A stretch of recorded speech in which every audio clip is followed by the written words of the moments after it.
It has a 49.8mm case with a 15.56mm thickness, and the lug-to-lug length is about 51.66mm.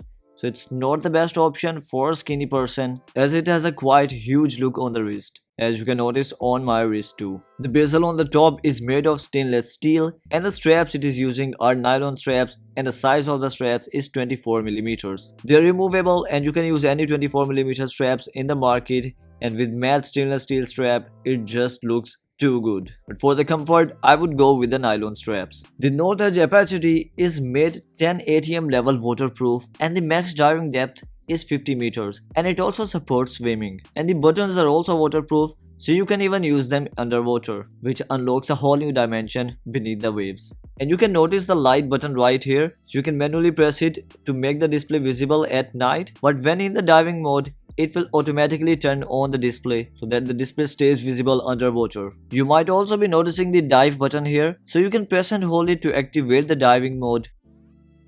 And here you can see that it has now activated. Taking the help of its amazing sensors, it can detect the water temperature, the safe depth, and also the air pressure.